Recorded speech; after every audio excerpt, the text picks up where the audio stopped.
Espero que estén muy bien. Les doy la bienvenida a esta nueva semana para estudiar la palabra de Dios y bueno, estar ahí a la expectativa de lo que el Señor tiene para nosotros. ¿Se escucha bien? ¿Me están escuchando? Para confirmar que sí. Sí, Bueno, Sí, bien, sí. muy bien. perfecto. Muchas gracias, hermanos. Entonces, bueno, confiando en Dios, pues esta es la última parte de este libro que ha sido una bendición, La razón de Dios, que pues ya llevamos casi 3 semanas, tres meses recorriendo este y los otros temas pues que el Señor ha dispuesto y bueno, pues para mí ha sido una bendición. Espero que igualmente para ustedes también pues hayan pues visto, no sé, lo que el Señor haya dispuesto. Sin embargo, pues yo estoy seguro que pues esto está dentro de la voluntad del Señor, todo lo que el Señor pues ha dispuesto a través del Pastor Kim. Permítanme un segundo, intento revisar aquí mi internet que me estaba avisando unas fallas. Un segundo.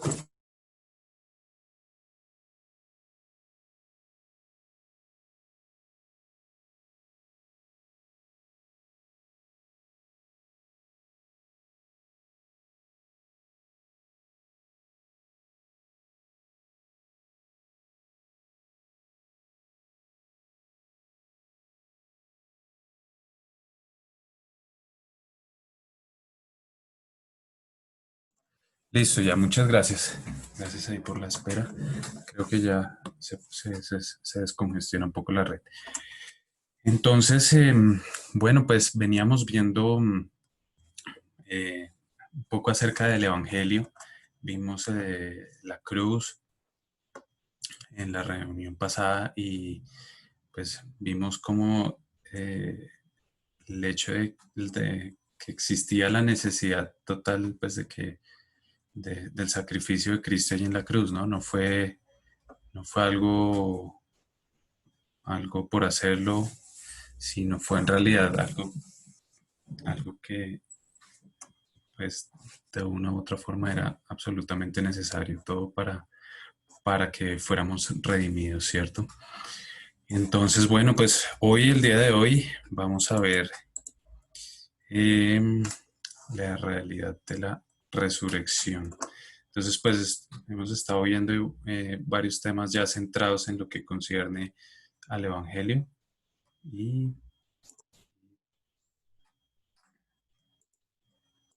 y bueno, pues ha sido algo, pues un regalo de parte de Dios. Y pues me siento honrado en el tener la oportunidad pues de compartirlo con ustedes, mis hermanos. Entonces, bueno, de cara a revisar el tema de la resurrección frente pues, a la corriente escéptica, claramente los primeros argumentos que se vienen y se levantan es que todo este tipo de milagros no pueden realmente ocurrir. No pueden, pues no hay base como para llegar a creer que estos milagros puedan ocurrir, ¿cierto? Es como de la manera en que tienden a defenderse quienes ven esto de una manera escéptica.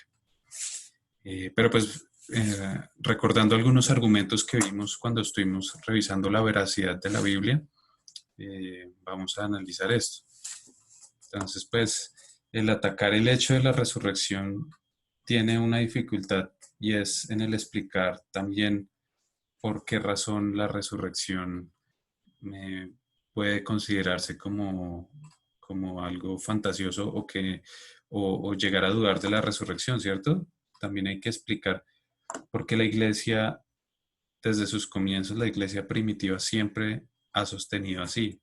Digamos, no ha sido una teoría como tal que se haya incorporado a lo largo de los diferentes concilios como tal, sino que desde el mismo momento en que pues, los evangelios fueron plasmados, allí estaba la idea de la resurrección, ¿cierto? Entonces, eso parte como un argumento inicial principal muy fuerte a favor de la resurrección frente a aquellos quienes dudan sobre el hecho sobrenatural que se dio. Pues que no basta solo con objetar el tema, sino pues hay que sustentarlo puntualmente del por qué entonces no debemos o debemos dudar de la resurrección.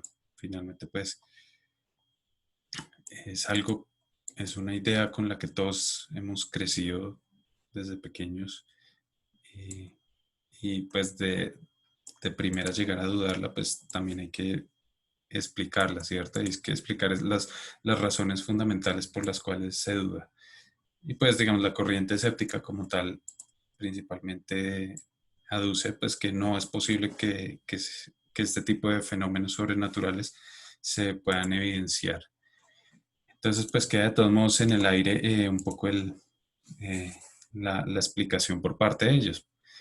Sin embargo, si la resurrección en realidad tuvo lugar, claramente las perspectivas de nuestra vida van a cambiar por completo, ¿cierto? Tal cual como nosotros, así como lo hemos creído eh, una vez aceptamos a Jesús en nuestro corazón, nuestra vida cambió radicalmente. Así, así sería, pues en el caso de los escépticos, ¿cierto? Incluso entre los mismos cristianos hoy en día se puede generar cierto conflicto en cuanto a la resurrección. De pronto a algunos les toma un poco de tiempo el aceptarlo o se tiende a mirar con cierto escepticismo también, ¿no? No lo hablo pues por todo, sino de pronto en ese proceso de conocer y acercarse al cristianismo, conocer de Dios, se levantan ciertas dudas, ciertas cosas, pero, pero pues el hecho de creer firmemente en la resurrección cambia por completo nuestra vida. Pues hablando, como lo decíamos en términos seculares, pero pues la cuestión no es tanto si se acepta o se rechaza la resurrección, sino pues determinar históricamente si fue así. Entonces supondría pues que no vamos a seguir viviendo igual, pero pues al mismo tiempo se desaparece todo temor, ¿cierto? Toda sensación de que estamos volando desaparece. Toda sensación de que estamos cayendo, que estamos en medio de un universo sin explicación desaparece. O sea, ya no habría nada que temer, porque ya tendríamos un piso firme. Hablando obviamente, digamos, como un escéptico lo haría una vez valida el hecho de la resurrección, ¿cierto? Nuestra esperanza es la fe y así lo creemos y esa es nuestra base, nuestro firmamento, nuestra fe en el Señor. Entonces, pues claramente todo cambia una vez validamos esto. Pero ¿realmente resucitó Jesús? Entonces, pues vamos a ver ciertos indicios y razones pues que nos llevan a creer lo que así fue. Entonces, pues eh, más allá de que seamos los creyentes los que tengamos que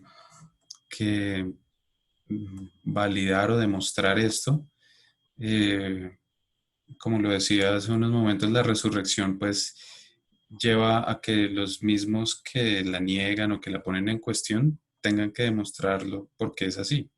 No solo es creer que no, pues Jesús no resucitó. Hay que traer a colación, pues entonces, qué alternativas históricas o qué razones se pueden levantar para negar el hecho de la resurrección, que pues digamos, como lo decía, es algo con lo que hemos, digamos, creído, está en la Biblia y pues no hay una razón fundamental como tal para llegar a negarlo, ¿cierto?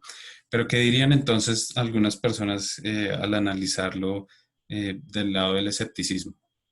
Al analizar este tema de la resurrección, entonces dirían que, pues, en aquella época, como no se tenían los conocimientos científicos que tenemos hoy, entonces, pues, la gente era muy crédula tendrían a creer lo primero que les dijeran acerca de sucesos sobrenaturales. Entonces, pues se tendía a caer.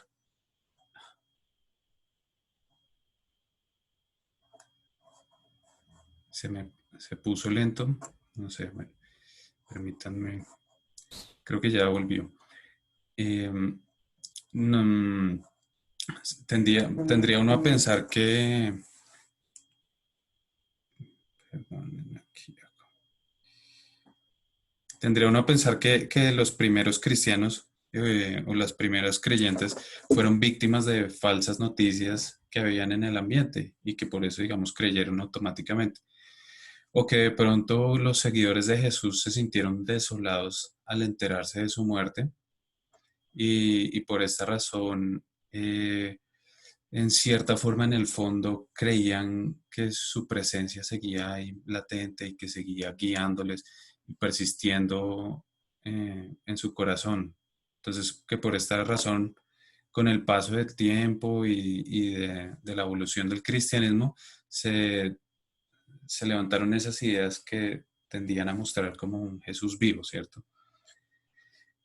Entonces, que los relatos de la resurrección que encontramos en los evangelios es plasmando aquello que en un principio pudo no haber sido tan real. Eso, digamos, como parte de los argumentos que se levantan desde el área de quienes dudan acerca de este hecho.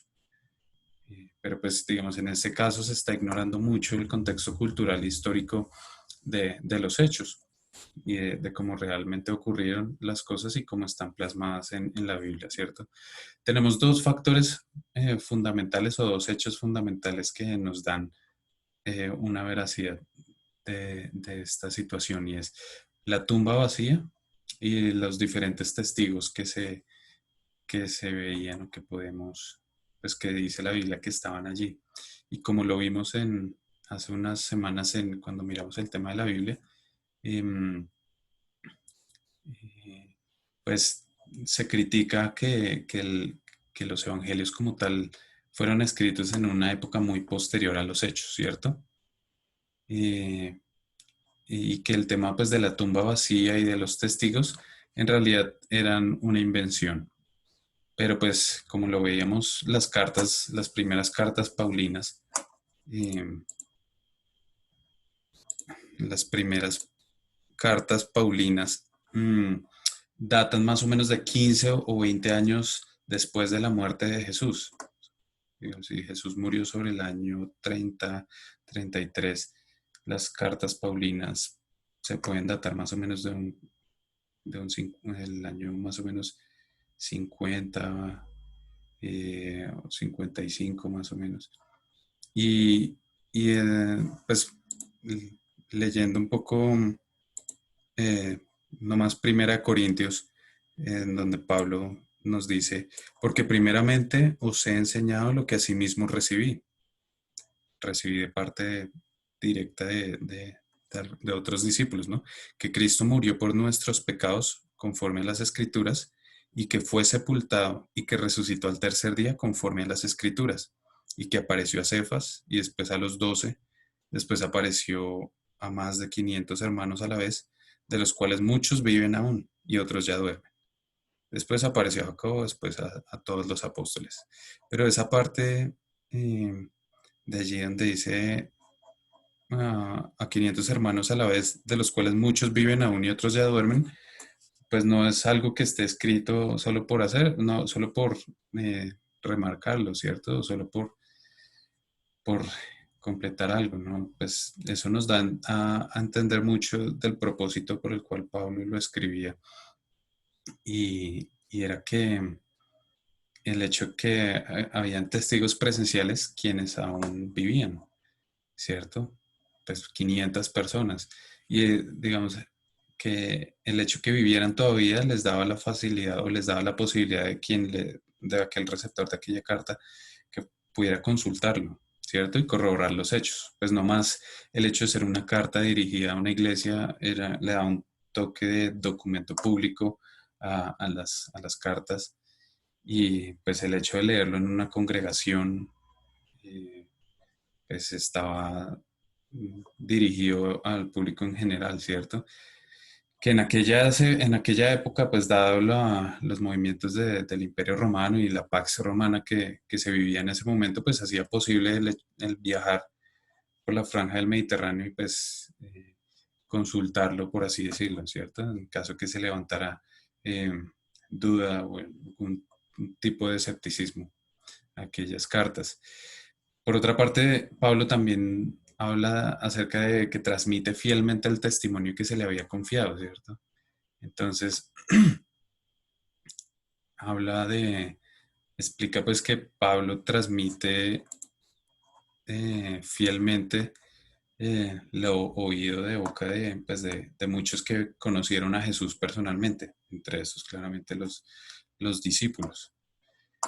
Entonces, pues Pablo es un testigo de primera mano de quienes estuvieron y caminaron con el Señor y afirmaban esto. Entonces, pues también podemos ver en los relatos de los evangelios como el hecho pues de ciertos problemas que se pueden dar en el hecho no más pues, del pasaje de la resurrección. Cosas que donde fuera algo inventado, pues se hubiera buscado ocultar o reducir. Y es el hecho que los primeros testigos de la tumba vacía hayan sido mujeres. Como sabemos, en esa época, pues la posición social de la mujer, pues no tenía voz prácticamente, no tenía voz en los tribunales como tal. Entonces, pues eso como tal hubiese sido un talón de Aquiles en caso de que se quisiera o hubiera como alguna conspiración detrás de mostrar el Evangelio o la resurrección puntual como, como algo, digamos, que no, como algo para soportar, digamos, la religión de algunos. Entonces es el hecho, pues ya los cuatro evangelios lo dicen, el hecho de que las mujeres fueron las primeras en ver eh, eh, pues la tumba vacía y eso en sí, eh, eh, digamos, le da cierto tema, cierta complejidad al testimonio, pero pues juega a favor porque claramente donde hubiese sido manipulado, donde hubiese sido escrito por alguien, claramente no hubiese acudido a poner pues los testigos, las primeras testigos como mujeres, ¿cierto? Entonces, pues, eh, digamos, poniendo en duda también el hecho que este argumento haya sido, pues, digamos, tomado como algo normal en aquellos tiempos, pues, en aquellos tiempos también el hecho de que alguien, de la resurrección como tal de alguien, eh, era, era algo de carácter electrizante y transformador. No era algo que se hubiera tomado así como, ay, sí, algo que vino de parte sobrenatural, no. Claramente hubo pues un impacto muy fuerte en el hecho de, otra vez estoy esperando que vuelva esto.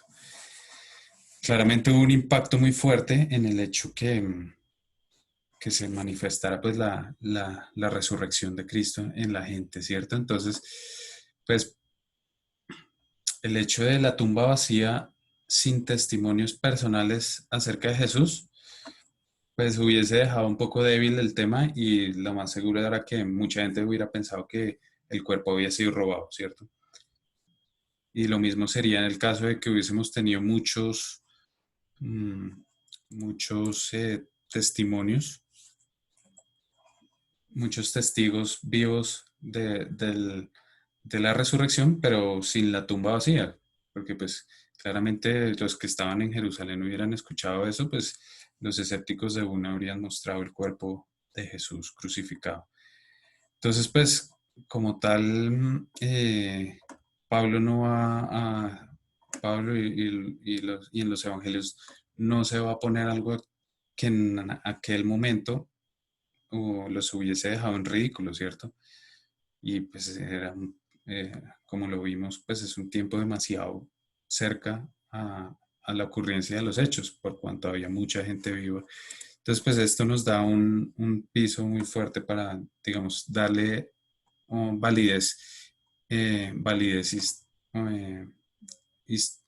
pues en el hecho de la historia, ¿cierto? O sea, tiene historicidad el dato como tal de la resurrección, digamos, para los diferentes análisis que se le hacen. Entonces, pues nosotros en el presente no podemos permitirnos el lujo pues, de calificar ese relato o el evangelio como ficticio fabricado, ¿cierto? Porque independientemente de lo sucedido, la tumba de Jesús estuvo vacía y pues muchos testigos aseguraron haber visto a Cristo resucitado. Si no, estaríamos llenos pues de documentos, de negaciones por allí, negaciones por allá, de aquella época. Pues claramente como lo vimos en aquella oportunidad, los evangelios gnósticos y apócrifos pues datan de un tiempo mucho más adelante. Entonces pues hay una sólida evidencia como tal para creer en la pues en el hecho como tal de la tumba vacía y a creer pues, en el testimonio de aquellos quienes presenciaron en aquella época la resurrección. Pero pues em, claramente pues existe una, una tendencia como tal pues de pensamiento que se denomina esnovismo cronológico, como esnovismo entendiéndolo como ese creer porque todo el mundo está creyendo en algo o, digamos, darle valor a algo porque todo el mundo le da ese mismo valor.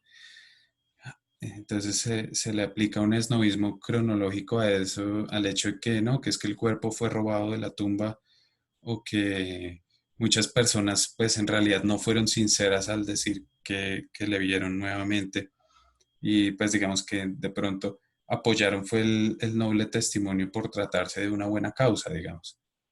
Entonces se levantan estos argumentos como buscando eh, quitarle credibilidad en esto, ¿cierto? Entonces, eh, pues analizando un poco el contexto de la época eh, y según las cosmovisiones, la resurrección corporal era algo inconcebible casi para quienes, digamos, de pronto dudan y tienden como a pesar de pues de la fortaleza en esos argumentos, de decir eso, que puede que no fue así, puede que el cuerpo fue robado, puede que los testimonios pues, están siendo acomodados.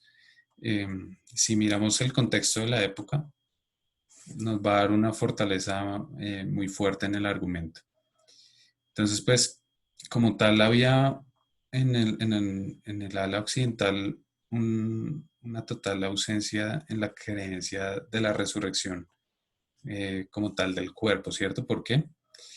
Porque en el pensamiento grecorromano de la época, pues, no era deseable como tal el concepto de la resurrección, porque lo físico en realidad se veía como algo corrupto y contaminante y era sinónimo de decadencia. El concepto como tal de salvación en el pensamiento grecorromano era de una liberación respecto al cuerpo. O sea, todo el mundo pensaba en trascender más allá de algo corporal. Y por eso no se puede pensar en que fuera un pensamiento de la época el tema de la resurrección. O sea, que alguien llegara y dijera que la resurrección o que alguien pues, volvió a la vida iba en el sentido contrario de lo que de la cosmovisión de la época grecorromana, ¿no? De que ellos buscaban era la forma de librarse del cuerpo de forma definitiva, muy, muy parecido al concepto que pasa actualmente, ¿no? Actualmente casi que todos nos imaginamos es un futuro en el cielo, cuando en realidad sabemos que viene es cielos nuevos y tierra nueva aquí, ¿cierto? Y entonces eso como parte del pensamiento grecorromano, que era pues como el contexto de la época. Y mientras que pues los judíos como tal sí creían, eh, digamos que era algo, pues lo físico como tal, pues no lo consideraban algo malo como tal. O sea, para los judíos la resurrección solo era una parte de la renovación total del mundo, pero pues ellos concebían o sea, la muerte para los judíos era vista como una tragedia, ¿cierto? Y pues ellos tenían la esperanza como tal en Dios y sí en una resurrección de los justos de parte de Dios, pero de todos en conjunto, ¿cierto? Entonces, esa resurrección solo vendría a darse al final de los tiempos y desaparecería el sufrimiento y la muerte. La resurrección como tal no, o sea, era como una renovación del mundo en su totalidad. Entonces el hecho de que se levantara solo una persona a decir que había vencido la muerte o que había resucitado, pues era algo inconcebible para los judíos, casi que de llamarlo pues imposible.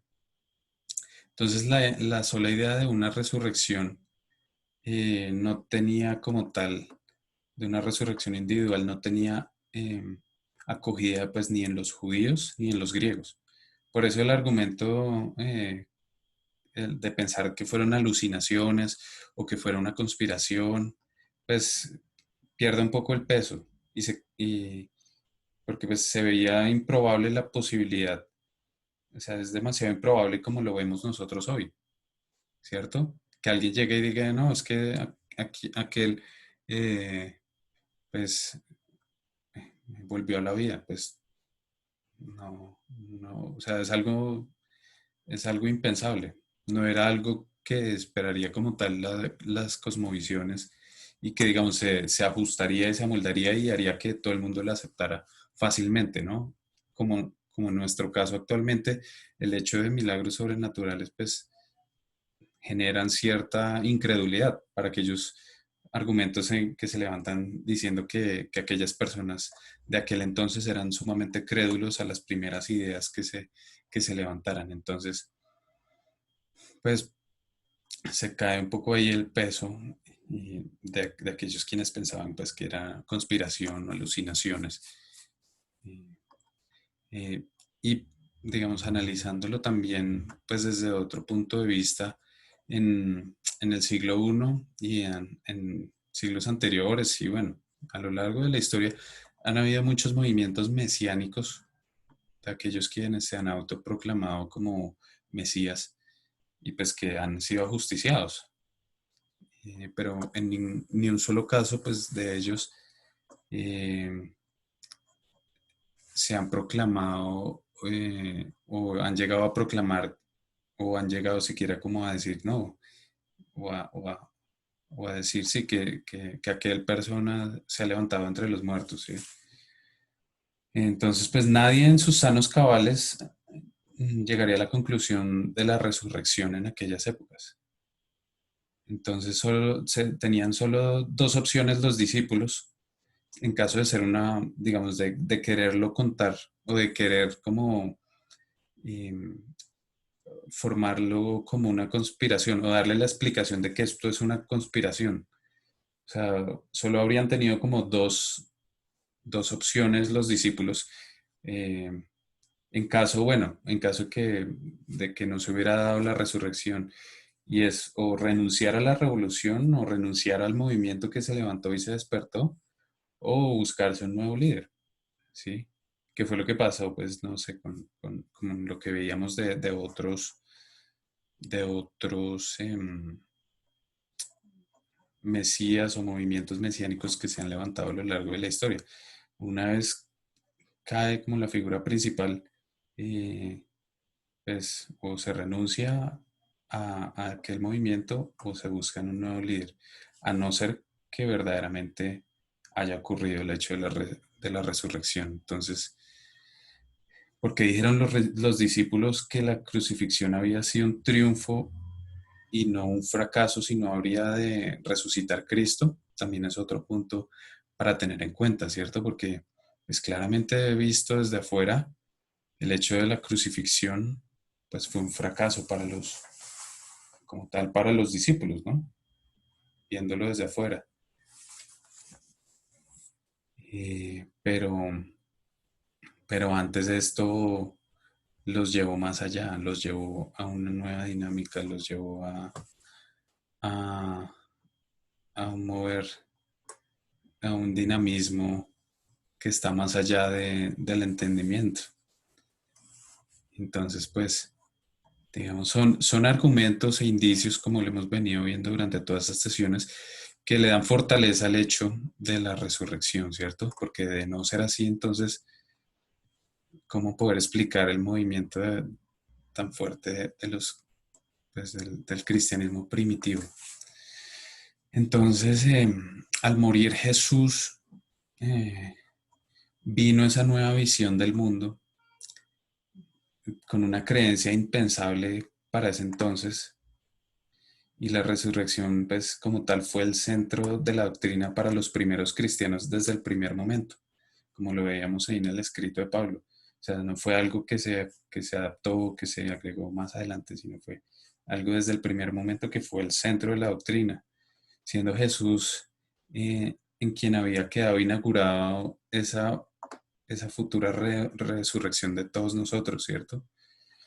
No se trataba de un cuerpo como tal, ni una existencia espiritual como lo pensaban los griegos, sino era garantía de la resurrección que todos nosotros podemos esperar.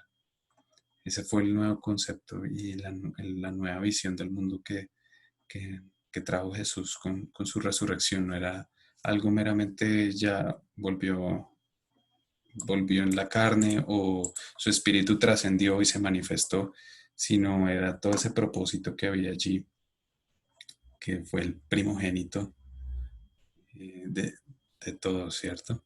Para la futura resurrección. Entonces, pues normalmente los cambios profundos en las cosmovisiones de los pueblos toman un proceso temporal, el asimilarlo, o sea, el asimilarlo, digamos, venían los discípulos con Jesús 3 años conociendo eh, pues, sus enseñanzas, todo, y de la nada ocurrió, ocurrió pues el cumplimiento de lo que él había dicho siempre, que iba a ser pues sacrificado y que eh, resucitaría 3 días después. Y, y esta visión de la resurrección surgió plenamente desarrollada una vez se dio este cumplimiento, ¿cierto? De forma inmediata tras la muerte de Jesús. Contrario a lo que ocurre con las cosmovisiones y con las diferentes dinámicas que hay en las cosmovisiones en que digamos, ese proceso conlleva un tiempo, ¿cierto? En asimilar cosas, en detalles, en debates. O sea, los seguidores de Jesús de una unánimes sostuvieron que sus creencias como tal eran, eh, eran producto de lo que habían vivido y lo que habían visto. No eran producto ni de debates ni de discusiones. Sí, sí, digamos, para terminar de darle fuerza al argumento como tal, pues del hecho de la resurrección, ¿cierto? Y en contra, pues de los diferentes argumentos que tienden a levantarse, diciendo que es una conspiración y que, bueno, que en los diferentes concilios se agregaron cosas, se quitaron cosas. Entonces, pues, ¿cómo pudo ser que un grupo de judíos del primer siglo de nuestra era comenzaran a rendir culto y adoración a un ser humano como si fuera una divinidad? Para quienes conocen el trasfondo pues, de todo el contexto judío, eh, pues, digamos, las religiones orientales profesan o la creencia en Dios como algo impersonal, ¿cierto? Entonces, pues, no tienen dificultad en aceptar que de pronto algunos seres humanos tengan mayores niveles de conciencia para percibir lo divino, ¿cierto? Por eso se van y se, se quedan tiempo meditando y van acercándose para esa mayor percepción de lo divino. En, en Occidente, en la cultura grecorromana como tal, pues se creía que los dioses sí podían tener o asumir forma humana.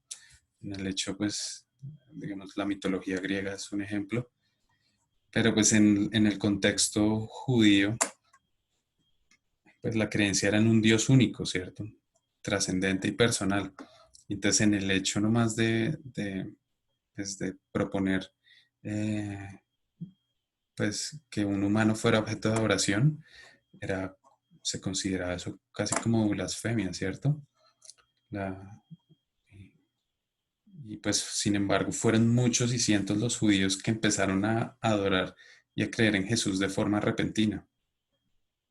O sea, Pablo mismo vivió ese celo tan bravo de los judíos en todas las persecuciones y donde iba siempre los judíos eran los que estaban ahí apedreándolo y en la persecución, habiendo él sido ese mismo, eh, habiendo él, digamos, sido parte también de esa persecución a los judíos. Entonces, pues hay otro argumento, otro indicio muy fuerte, pues de esa validez de la resurrección. Entonces, ¿qué tuvo que haber sucedido para que se vencieran esas resistencias naturales de los judíos? Pues el haber sido testigos de la resurrección lo explicaría, porque si no, ¿qué otro tipo de razón de peso o de cambio de mentalidad se puede como levantar o se puede como buscar para explicar ese cambio radical y repentino que se vivió en aquella época? Entonces, y pues que fue la que le dio toda la fuerza a esa iglesia primitiva. Y también el hecho pues de que casi la práctica totalidad de los apóstoles y los primeros líderes murieran por razón de su fe. Entonces, cuesta creer que ese sacrificio haya sido por mantener en pie un engaño, ¿no? Muy rara vez, o pues yo nunca he escuchado de que alguno de estos mártires se hubiera contradecido o echado para atrás, ¿no? O sea, todos murieron convencidos, entonces no se puede desestimar la resurrección de Jesús con un simple como, es imposible que eso sucediera, ¿cierto? Como pues lo hacen los escépticos, ¿no? Es que eso son fantasías o es algo fábulas, pero en realidad, pues, ¿cómo es que el cristianismo se difundió con tanta fuerza? Si ningún otro grupo o colectivo eh, de carácter así mesiánico llegó a proclamar algo así respecto a su líder. Y porque sí, en cambio, el grupo inicial de seguidores de Jesús sí lo lograron.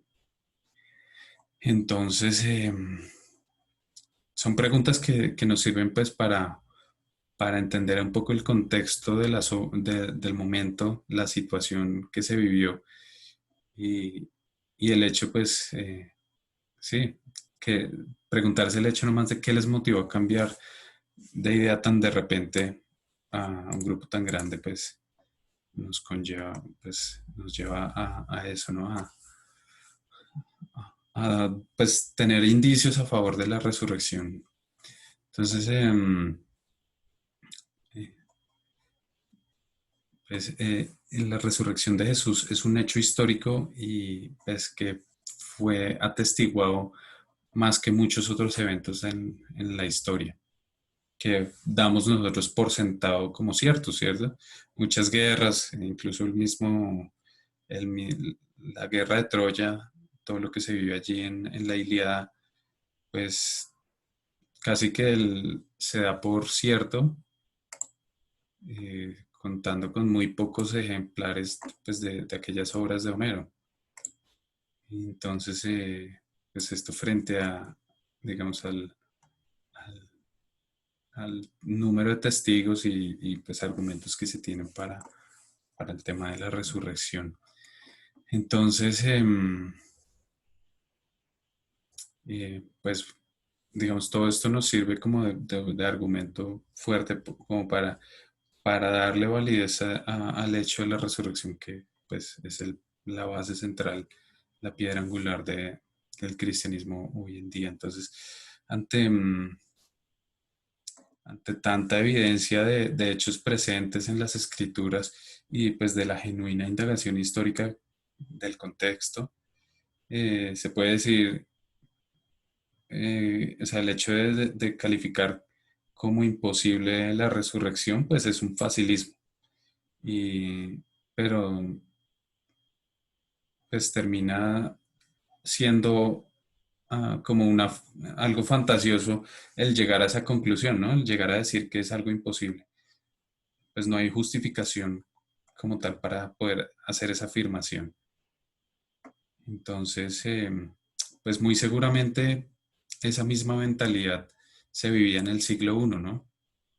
Muchos se levantarían diciendo, no, eso es imposible que sucediera, pero ante tantos creyentes de primera mano y tanta evidencia histórica de aquel momento y tantos testigos, pues lo más normal era que aquellos escépticos de aquel entonces se rindieran y cambiaran sus vidas y pues le entregaran la vida a Cristo. Pues que digamos, es la explicación por la cual se da ese crecimiento tan fuerte de la iglesia primitiva. Eh, entonces, pues ya, digamos, porque si tanto es si tanto se duda de la resurrección, ¿por qué sacrificarse pues por las necesidades ajenas? Si todo lo que vamos a hacer pues a la final se va a terminar siendo destruido, digamos, en el concepto de aquellos quienes dudan.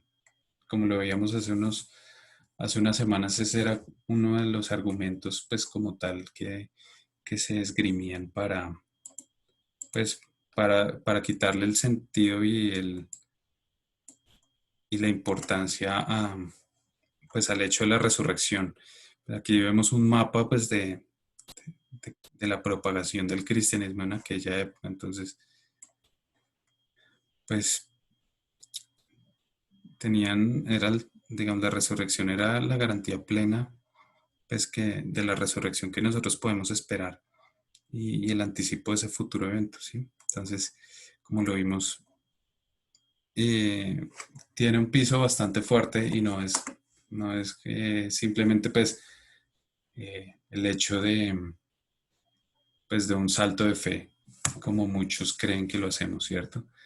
Aunque pues sabemos que en el cristianismo, en la doctrina, pues está ese cumplimiento ahí que hace parte pues de nuestra fe, en el que no necesitamos este tipo de explicación para, para creer. Amén, hermanos. Entonces, pues vamos a entrar aquí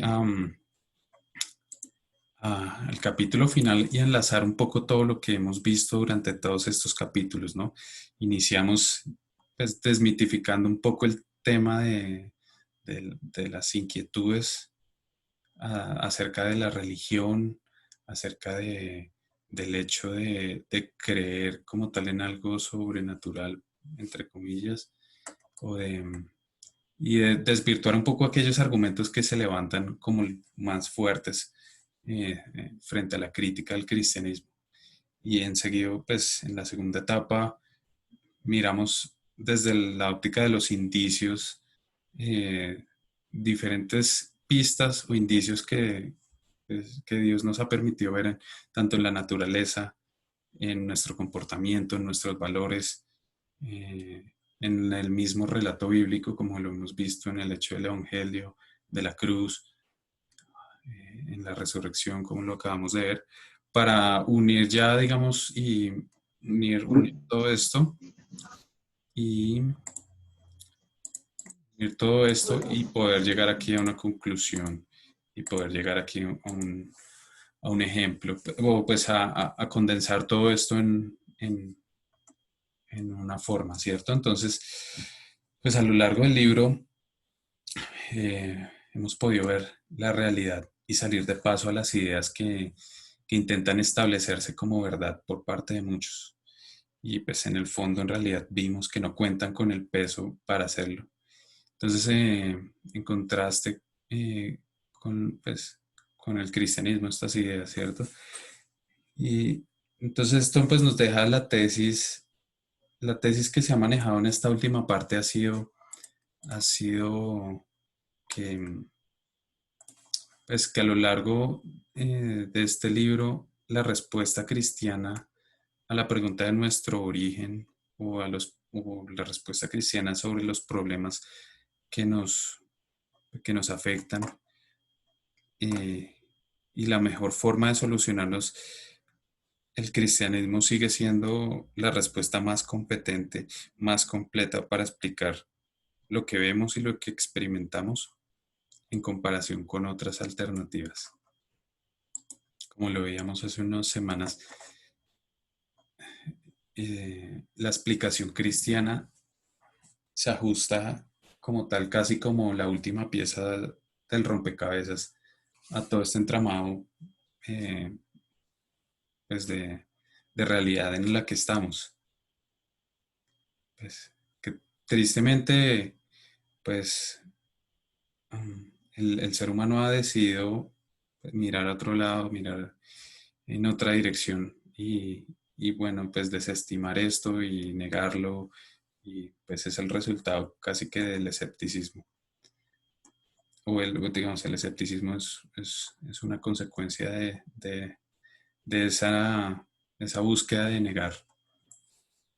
negar esa realidad, pero pues, digamos, esa es la idea como tal en que podemos concluir, que podemos sintetizar todo lo que hemos analizado durante estas 10 semanas o 10 reuniones. Sí es eso, ¿no? El cristianismo como tal es la mejor respuesta.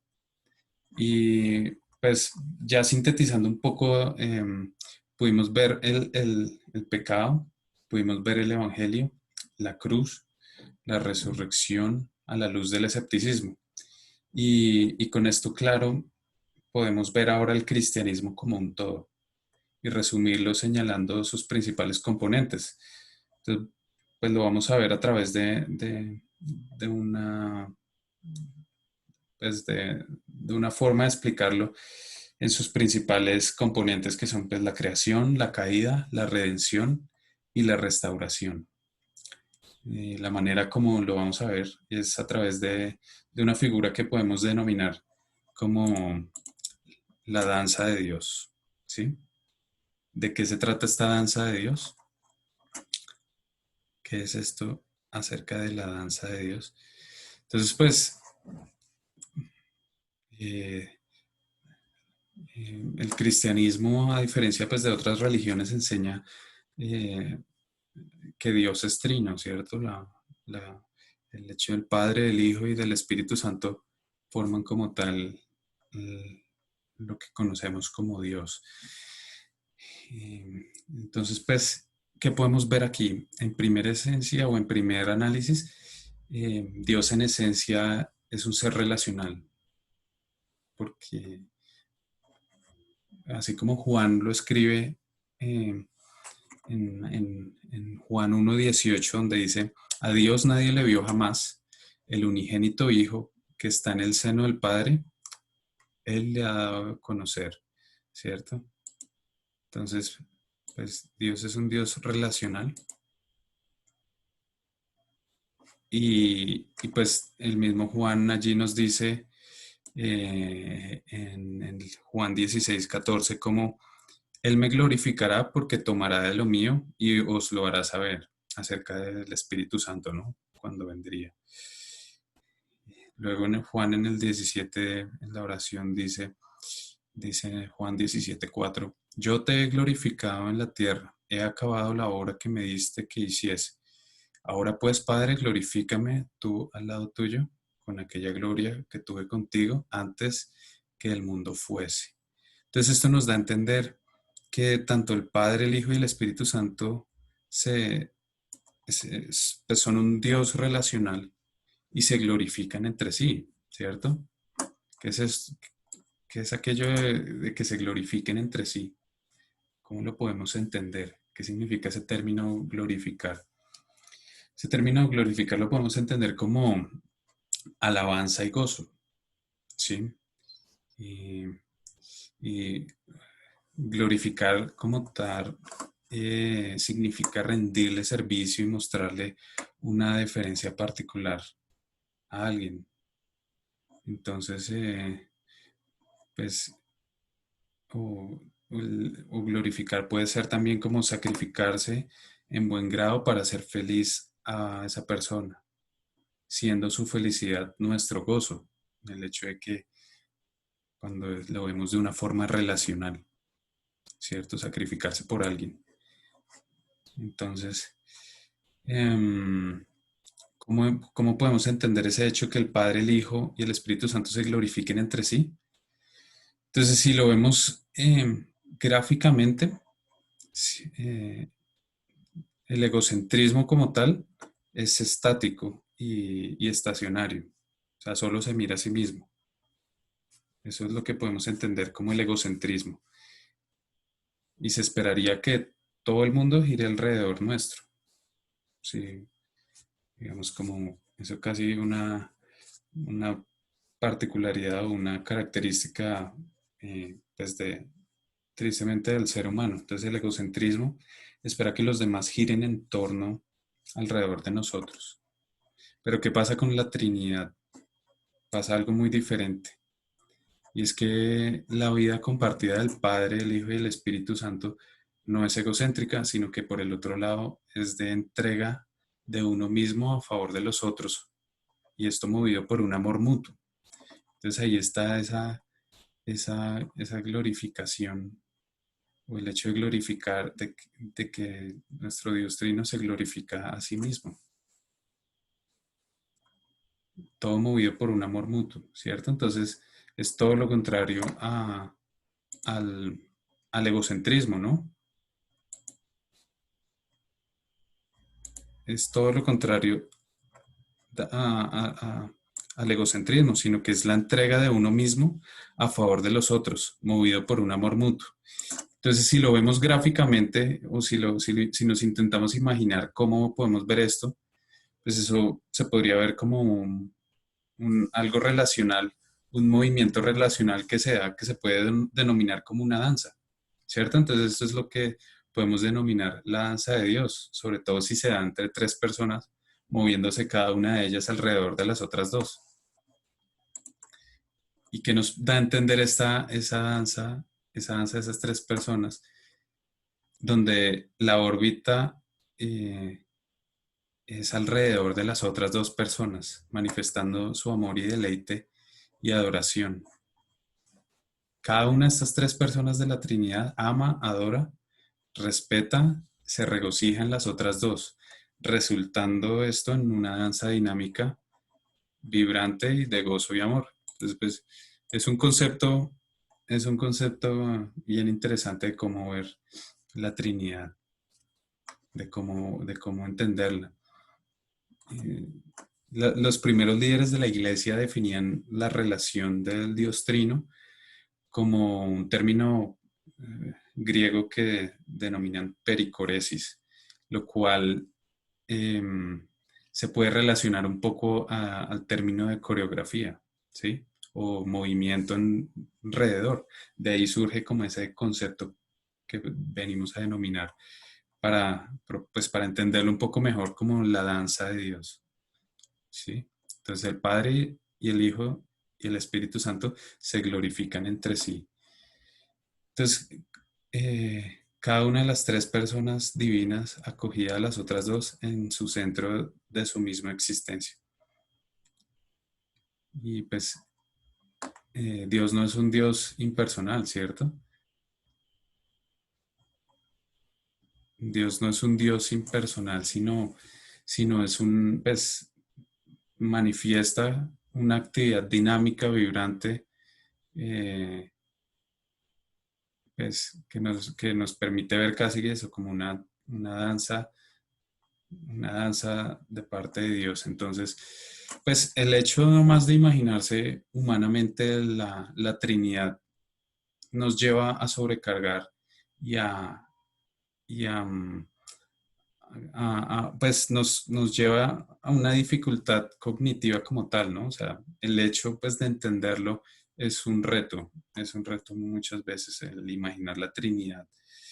Em, pero este concepto nos permite ver la realidad dinámica del Dios Trino, nos permite ver un mundo de cambios radicales que se dan para conseguir esa vida profunda, llena de significado que tenemos cuando conocemos a Dios. El hecho de que todo nos cambia apenas conocemos a Dios, ¿cierto?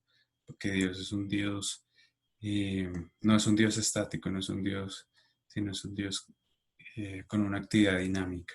Y es lo que Él quiere para nosotros. Entonces eso es lo que vamos a ver en la danza del amor. Ya tenemos, digamos, claro el concepto de la danza de Dios, ahora que viene con la danza del amor. Entonces, si no existe nada, la experiencia del amor eh, puede ser significativa de algo, de que hay algo más allá. Un naturalista que cree en la evolución diría pues que el amor es un estado bioquímico localizado en el cerebro y esa es la manera como explican el amor. Pero eh, si Dios realmente existe, el amor adquiere una nueva dimensión y en cierta forma vendría o entenderíamos que provendría de él. Em, si vemos, pues tenemos claro que Dios es un Dios trino, ¿cierto? Pero si vemos a Dios como alguien unipersonal, el amor pues difícilmente se habría manifestado solo cuando aparecieron los otros seres vivos y pues sus atributos, los atributos de Dios serían soberano, poderoso, pero el amor solo se manifestaría hasta que creó al ser humano y pudo relacionarse con alguien. No sería la esencia de Dios el amor, sino lo esencial sería su poder, eh, su, su justicia, pero pues como tal, su poder sería como lo que vendría a ser lo fundamental. Pero si entendemos a Dios como un Dios trino y como un Dios relacional, como lo podemos ver en la Biblia, esa relación de amor está en el seno de Él, está en el seno de su persona, ¿cierto? Lo que veíamos como la danza de Dios, el entregarse cada uno a los otros, está en Él, es su esencia, porque es un Dios relacional. Entonces el amor fluye de Él como un gran manantial. Por eso Dios es amor como parte esencial e irrenunciable de su ser. Entonces el hecho de entender a Dios, a nuestro Dios trino, como en medio de esta danza dinámica y esta danza de entregarse a los otros dos, nos da, nos permite entender un poco lo que queremos ver como el origen del amor y el origen de ese gran manantial que emana hacia nosotros y en el cual claramente, como lo hemos visto, uno de los atributos de Dios es el amor. Y Dios lo que quiere realmente es que nos amemos, ¿cierto? Ya que Dios es amor y es la parte pues, esencial que que nos vincula, que nos toca, digamos, por decirlo así. Contrario al hecho de no creer en nada y pues creer que el amor es un resultado natural de, de la relación, o bueno, un resultado natural del ser humano o un desarrollo, evolución, pues que vino de la evolución. Entonces, pues las religiones orientales creen que la personalidad individual es una ilusión y eso pues también se atribuye al amor, que eso es la caída del ser humano. Sí, para las culturas orientales la personalidad es la caída del ser humano y eso incluye al amor, que, que lo ven como una ilusión. Para los cristianos, he ahí el propósito de Dios y la verdadera razón de la dimensión cósmica. ¿cierto? Por ser el amor en esencia un amor relacional. En esto, digamos, una comunidad de personas que se conocen y se aman, en eso consiste el propósito de Dios, ¿cierto? No, pues el Señor nos dice, ámense unos a otros y ama a tu Dios, o sea, es digamos lo que fluye de la esencia de Dios, el amor. Entonces, el entender así cómo el amor proviene de Dios nos da también un entendimiento del propósito de Dios para nuestras vidas y del propósito en el que fue hecho todo. Entonces, nunca conseguiremos llegar a nuestra auténtica forma si nos quedamos esperando que todo gire alrededor de nosotros. Como lo veíamos cuando mirábamos el tema del infierno, todos allí centrados en sí mismo, se pierde esa noción de la realidad porque todos están ahí centrados en su ego, en su dolor, en que eso era lo que podía verse como el infierno. Mientras que Jesús nos llama a perdernos, como lo hemos visto en Marcos, hemos de primero perdernos a nosotros en servicio a los demás para así verdaderamente encontrarnos. Y su modelo era la relación eterna entre la Trinidad, entre las tres personas. Entonces nunca podremos encontrar como ese sentido y ese sentido auténtico o ese propósito para el cual fuimos formados, eh, de no renunciar primero a nosotros mismos y dejar de creer o querer que todo gire alrededor nuestro. Eso es un tema bien profundo, pero es una forma muy interesante de verlo, ¿sí? Entonces, los cristianos creemos en un mundo creado por un Dios que es comunión de personas en sí mismo, ¿cierto? Amándose así por la eternidad.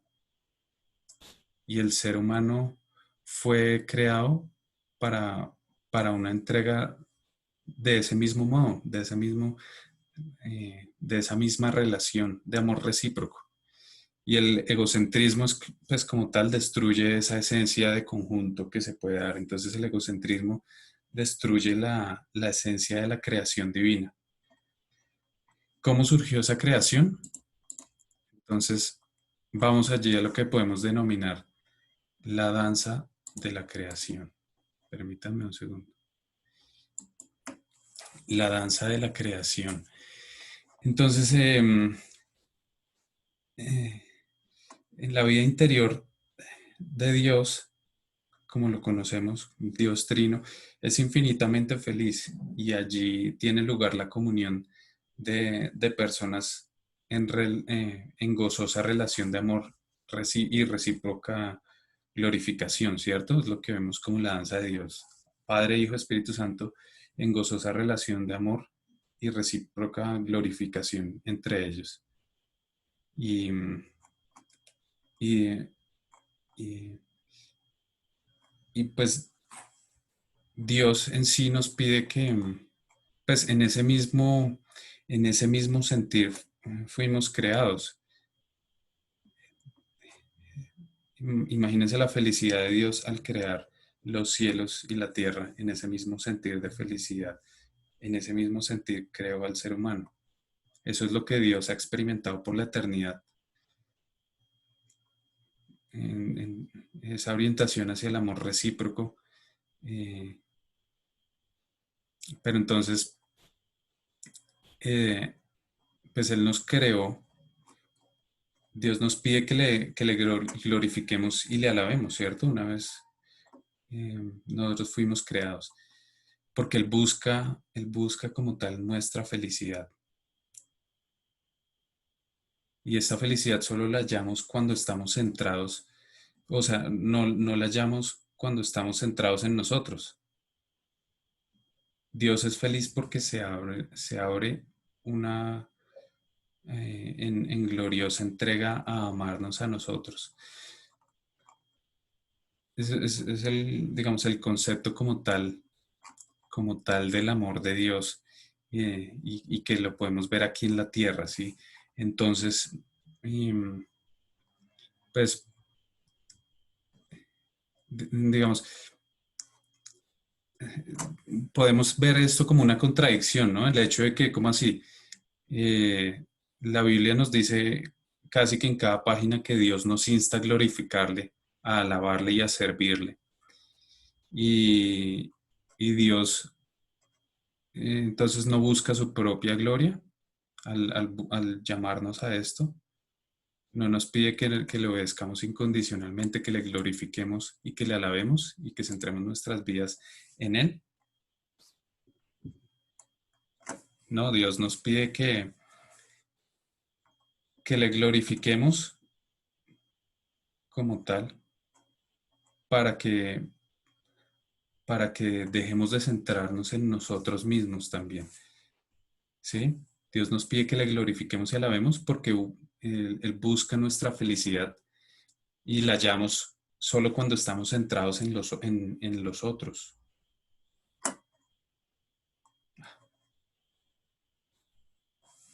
solo cuando estamos hallados, centrados en los otros.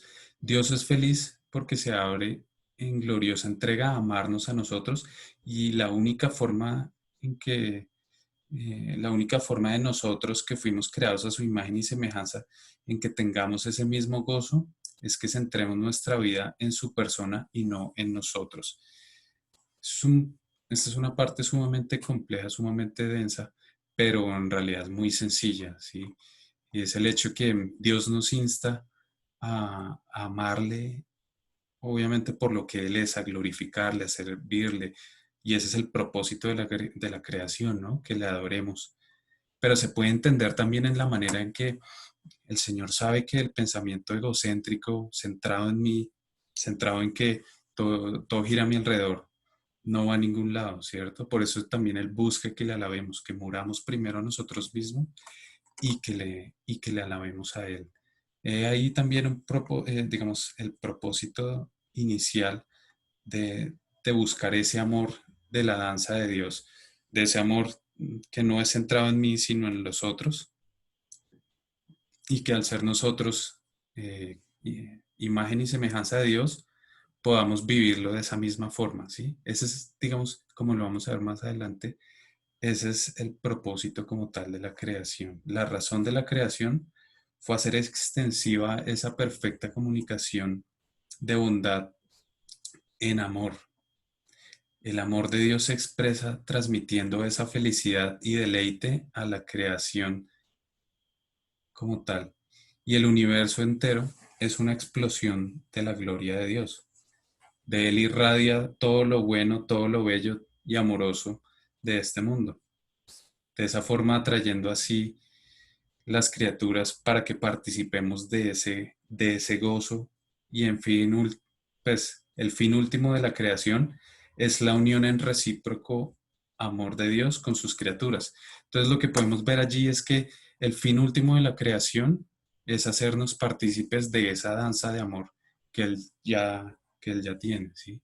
Él nos creó para eso, para derramar de su amor. O sea, en ese amor Él creó el universo, en ese amor Él creó lo que conocemos actualmente y nos creó a nosotros con el fin de que participemos de esa danza. Nos invita a esa danza en aquella creación, no solo para disfrutar del gozo y del amor mutuo, sino para compartirlo y participar de la danza, ¿cierto? Para compartir de ese amor, ¿sí? Porque Dios es un Dios relacional, Dios no es un Dios unilateral o centrado, no, digamos, solo para uno, no, es un Dios de relación, de compartir, de ahí que Él nos llame a compartirlo. Entonces hemos sido diseñados no solo para creer en Dios de forma general, ni para tener una espiritualidad profunda, sino para centrar nuestras vidas en Él y para hacer realidad eh, un glorioso potencial de propósito y de pasión en nuestras vidas cuando le conocemos y le servimos con ese deleite en el que le servimos.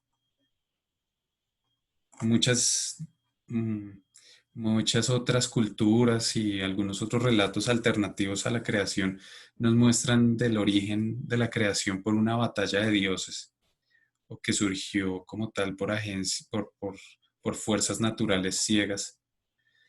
Pero el mundo en realidad fue creado gozosamente, en amor, y es intrínsecamente bueno. Por eso todo lo bueno proviene de Dios. Y Él se maravilló tanto de su creación. Una vez fue creada porque provenía de ese amor, de esa felicidad tan grande que Él mismo experimenta, pues que Él mismo vive, ¿cierto? Y que fluye como un manantial hacia nosotros. Entonces, podemos entender el universo como una danza de seres unidos en diferenciadas manifestaciones, ¿sí? Entonces, pues, los planetas girando alrededor de las estrellas, las mareas, las estaciones, los átomos en una molécula, los tonos musicales, los organismos vivos, eh, como una madre lo que siente al brotar una vida en su cuerpo. O sea, la vida es dinámica. O sea, por eso es una relación dinámica que es una danza, ¿cierto? Es una danza que proviene de esa danza de nuestro Dios, que proviene de su amor, del amor presente y activo en Dios. Y esa Trinidad está plasmada en todo lo que hay y en todo lo que existe, ¿no? Entonces, la gran conclusión que podemos llegar de esta danza de la creación es que la creación es pura acción de amor. Somos resultado del amor de Dios y ese amor que nos busca integrar a esa danza. Pero ¿qué ocurrió? Pues sabemos tristemente, tengo la conexión un poco fallando, pero bueno, tristemente eh, hubo una caída, ¿cierto? Todos conocemos que una vez la creación en Génesis 3 apareció esa triste caída y, y, y, y ahora pues después de esa caída esperamos que Dios orbite alrededor de nosotros. Digamos, el ser humano se centró en sí mismo. En el Edén estaba pues manifestado como pues la idea era no comer del árbol de la ciencia, del bien y del mal. ¿Qué nos alentaba esa prohibición? No lo sabemos. No sabemos por qué, por qué estaba eso allí, pero, pero estaba allí, ¿no? Y pues, pues la misión del hombre era honrar esa directriz de parte de Dios. Entonces, pues muchas veces nos pasa eso, ¿no? Nos esperamos que orbitar sí alrededor de Dios o alrededor de los otros, pero solo cuando nos conviene y cuando tenemos unas metas e intereses, muchas veces vemos a Dios como un medio y no como un fin, un medio para conseguir algo. Y pretendemos que Dios orbite alrededor nuestro para que se cumpla aquello que queremos a final, ¿cierto? Que fue lo que pasó en la caída. Pues el ser humano, eh, Adán tristemente comió el fruto, desobedeció de Dios y entró el pecado a la humanidad frente a lo que Dios nos decía, obedecedme en aquello por amor a mí, solo por eso. Y pues tristemente fallamos convirtiéndonos en ese proceso en seres egocéntricos y penosamente limitados. Y, y perdimos esa danza inicial, esa relación que teníamos con Dios, quedó contaminada. Y ese egocentrismo se apoderó pues de nosotros y se vuelve eso una alienación psicológica, se puede denominar así, que es como ese desgaste interno de estar mirándose, como lo veíamos en el capítulo del infierno, ¿no? Entonces ese egocentrismo lleva a desintegración. El egocentrismo es la razón de fondo de la ruptura de relaciones entre naciones, entre razas, entre diferentes clases sociales. Y el negarse a servir a Dios eh, ha hecho que el hombre se haya alejado de forma progresiva del mundo natural. de esa danza, hemos perdido esa danza. Entonces se vuelve imposible en un mundo en el que todo el mundo intenta desesperadamente buscar que todo gire alrededor de él. Esas relaciones se rompen, se pierden, y esa es la caída que vivimos. Pero pues Dios no nos ha abandonado. El Hijo de Dios vino para dar inicio a una nueva humanidad, para restablecer, ¿no? A restablecer lo que se rompió y lo que se perdió, y a renunciar a ese egocentrismo dañino, poniendo a Dios en el centro del mundo y la razón de ser. Entonces, pues el primer Adán sabía que viviría si obedecía lo que Dios indicó, pero no lo hizo, tristemente. El postrer Adán fue puesto a prueba en el huerto del Getsemaní, así como Adán fue puesto a prueba en el jardín del Edén. Y pues el postrer Adán, eh, conociendo que, que moriría en el madero, aún así obedeció, ¿no? Y se sometió al morir. Y como lo vimos, pues Cristo murió por nosotros, ¿no? Y tenía que así hacerlo, como lo vimos en el capítulo. Aún a pesar de que él ya tenía esa comunión de gozo, gloria y amor con el Padre. No lo hizo por un beneficio propio, ¿no? ¿Qué beneficio tenía Jesús con su muerte? Solo hizo fue en generoso acto de amor con nosotros. Y se entregó, renunciando pues temporalmente a esa relación, a esa danza con Dios que, que tenía. Entonces, pues todo lo hizo por amor a nosotros, ¿no? Sin ningún efecto, ningún beneficio como tal. Y gracias a eso, pues pudimos, tenemos la oportunidad de volver a la danza. Entonces, como lo vimos, el pecado consiste en centrar nuestra vida en cualquier otra cosa diferente a Dios.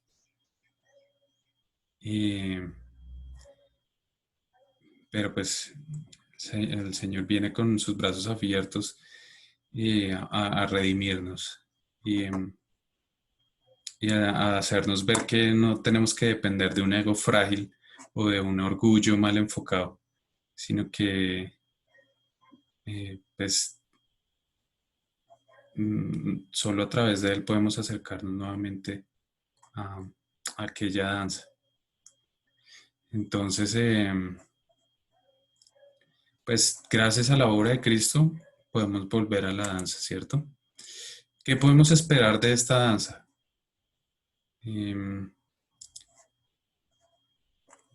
en, en- en- Generalmente otras religiones y otras concepciones, otras cosmovisiones tienden a ver eh, la destrucción al final, ¿no? Destrucción del mundo físico y liberación del alma espiritual. O sea, ninguna de las otras religiones se ve acá.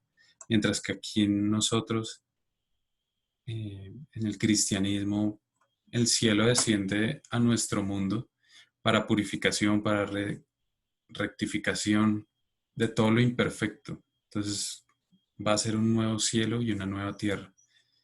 Como lo decía Isaías, va a ser un nuevo jardín del Edén, donde va a reinar la armonía y se va a poner fin a la enfermedad y a la muerte, va a desaparecer las diferencias de los conflictos.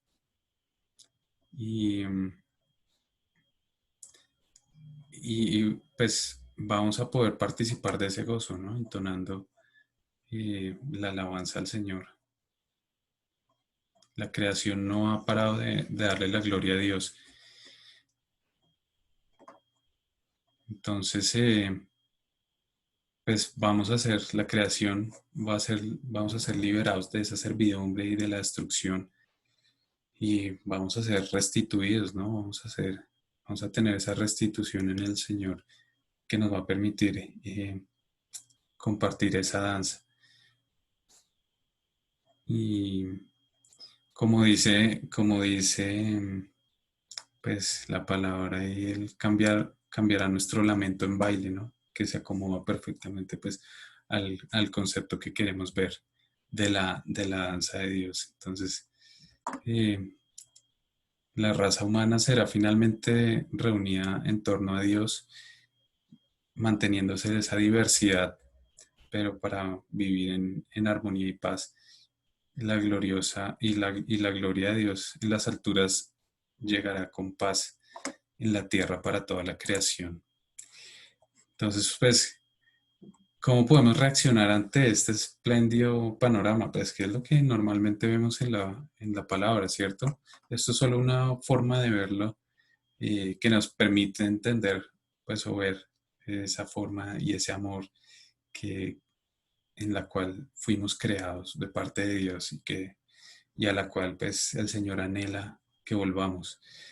Entonces, el cristianismo como tal no es tan solo un perdón individual para conseguir el boleto al cielo, sino es un medio, ¿sí? No es tan solo ese perdón individual, sino que es el hecho de conseguir, eh, eh, sino que es un medio para la salvación, pero no es el propósito final, ¿cierto? El verdadero propósito de la venida de Jesús fue restaurar y renovar la creación, no solo en perdón personal y paz, sino en justicia y en ese shalom que hablábamos hace unas semanas, ¿no? Restaurar esa plenitud de la danza. Ese es el propósito por el cual también vino Jesús. Entonces, Dios nos creó como alma y cuerpo, y ambas por igual seremos objeto pues de redención, ¿sí? Porque el cuerpo pues resucitará. Bueno, resucitaremos al final para volver a ese shalom y a esa plena justicia. Entonces la salvación que nos habla la Biblia no consiste solo en escapar del mundo, sino en transformarlo. No encontraremos esperanza para el mundo en ningún otro sistema religioso o en filosofías, porque la perspectiva bíblica es única. Todas las otras religiones dicen que el mundo va a terminar, que se va a destruir y que todos vamos a trascender hacia algún otro lado, mientras que la perspectiva bíblica es única, ¿sí? Cuando alguien nos diga que está buscando la salvación en otras formas de fe, pues hay que preguntarse, bueno, ¿a qué tipo de salvación se está refiriendo? Porque ninguna fe promete como tal la salvación eterna para el mundo. Entonces, pues, glorificamos a Dios cuando Él es el centro de nuestra vida, como lo veíamos la vez pasada, ¿sí? Esa es la manera en que, pues, estamos por el camino correcto, ¿no? Cuando Él es el centro de nuestra vida. Y Jesús vino a traer a muy alto precio esa justicia y esa restauración, tanto para los oprimidos, para los marginados, una recuperación física para los enfermos, gozo y, un gozo para quienes están alejados. O sea, el ser cristiano hoy supone formar parte de un mismo camino donde puede que vivamos o experimentemos sufrimiento y penalidades, pero en el que sabemos y tenemos la seguridad de que seremos reconfortados por la gozosa y certeza, eh, el tiempo gozoso que nos espera al final, ¿no? Que va a ser un éxito y va a ser una restauración total pues de nuestra existencia. Entonces, eso es lo que nos conlleva a vivir en ese cristianismo, ¿no? Esa promesa, esa esperanza que tenemos, esa esperanza que tenemos en el Señor, esa esperanza de su promesa, esa implantación de esa justicia restauradora, como lo vimos en uno de los primeros capítulos pues que vimos al estudiar este libro. Entonces, pues, em, el Evangelio como tal nos lleva a reforzar esas relaciones comunitarias y de la iglesia, a gozarnos ante lo bello, a- y todo cobra mayor fuerza al entender la luz pues, del Evangelio. cielos y tierra proclamarán la gloria de Dios. Esa es nuestra promesa, ¿cierto? Entonces, la vida cristiana significa no solo eh, dar vida a una comunidad creyente que lleve a las personas y a las familias a unirse a la fe de Cristo, sino a cuidar de ella para su crecimiento. Ese es el reto.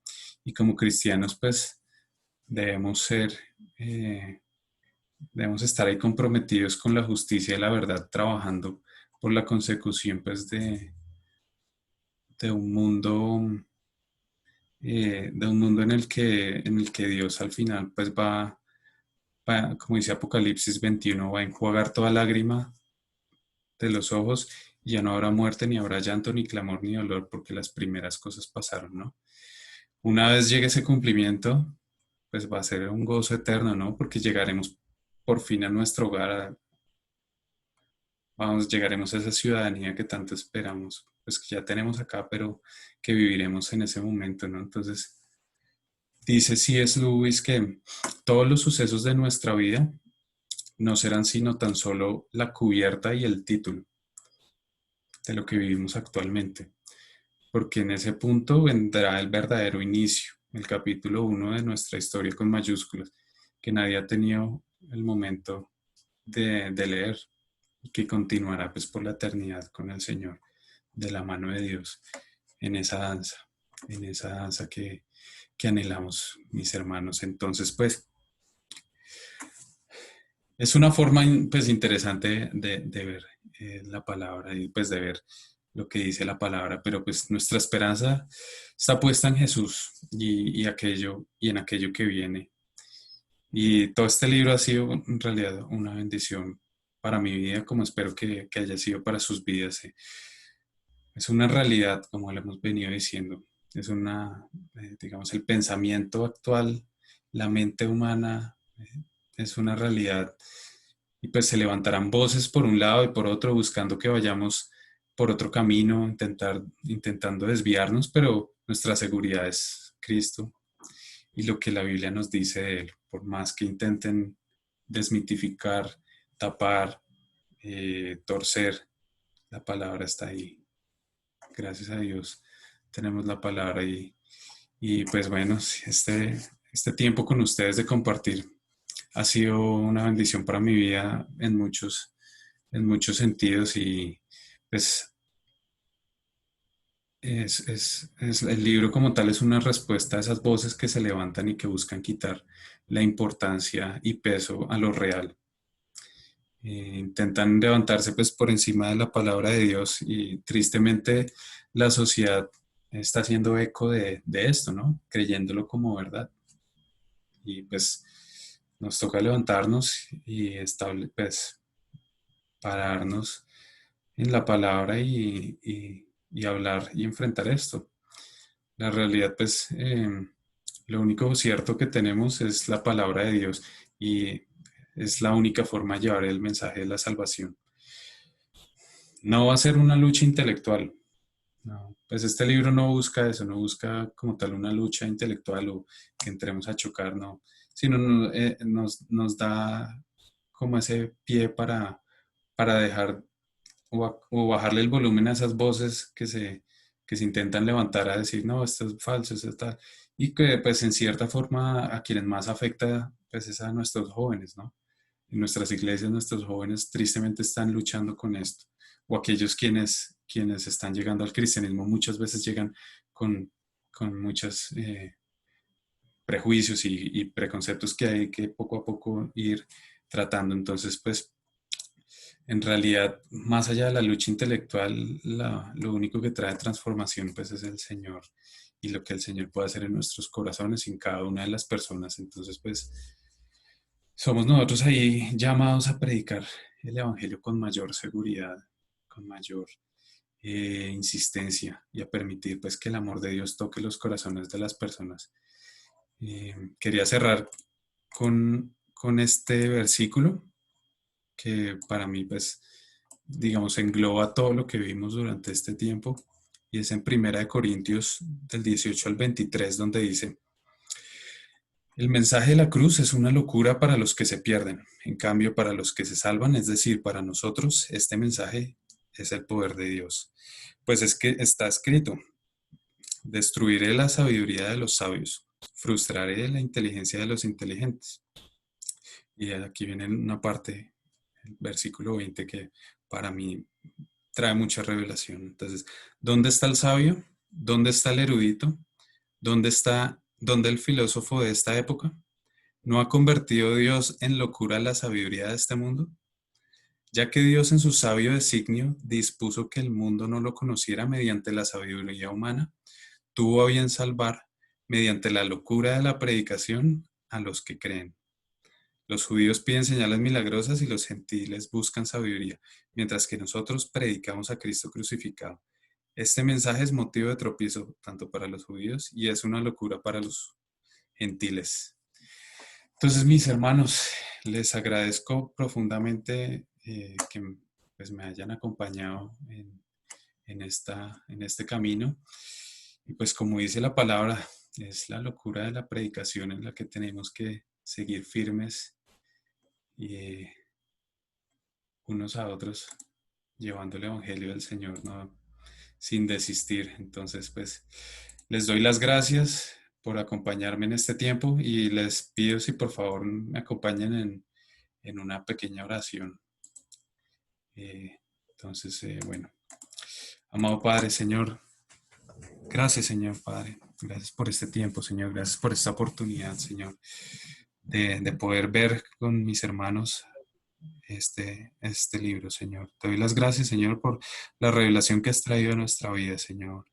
Te doy las gracias, Señor, porque podemos bajarle el volumen, Señor, a aquellas voces que intentan desestabilizar, Señor, a nuestra juventud, a nuestros diferentes miembros, Señor, a nuestros discípulos, Señor, e incluso a nosotros mismos, Padre.